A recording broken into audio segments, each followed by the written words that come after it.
首先，熱烈歡迎康特雷斯議長率領瓜地馬拉國會跨黨派代表團訪問台灣。康特雷斯議長與在座多位議員都是第一次來訪，相信借由此行將更加了解台灣。也感謝各位貴賓以行動深化兩國國會交流，並再次向國際社會展現我們兩國的深厚邦誼。台灣和瓜地馬拉是兄弟之邦，這些年來我們不斷深化合作關係，不論在醫療照護、產業發展或經貿交流等各領域，都有豐碩的成果。尤其去年6月，阿雷瓦諾總統伉儷來台進行國事訪問，不僅重申我們兩國良好的雙邊關係，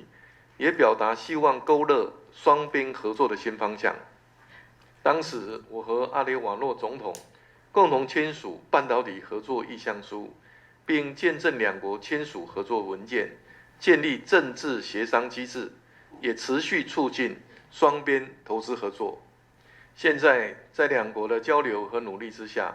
瓜地馬拉除了穩健推動晶片之路的國家發展策略，跟台灣的經貿連結也更加深化。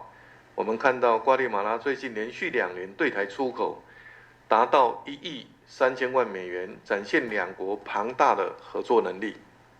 瓜地馬拉也已經成為台灣第1大蔗糖與第4大咖啡供應國，這代表着來自瓜地馬拉的優良農產品早已經成為許多台灣民眾生活的一部分。未來我們也會持續鼓勵更多台灣廠商將瓜地馬拉作為布局南美市場的重要樞紐，持續深化邦誼，也共創繁榮發展。我們期待台灣和瓜地馬拉繼續並肩同行，也在國際上相互扶持。借這個機會，我要感謝康特雷斯議長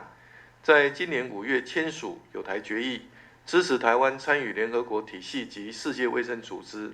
也要感謝瓜地馬拉國會的強力聲援，共同支持台灣的國際參與。未來，讓我們一起努力，讓台灣和瓜地馬拉在國際上發光發熱，共同促進兩國及世界的進步與繁榮。謝謝大家。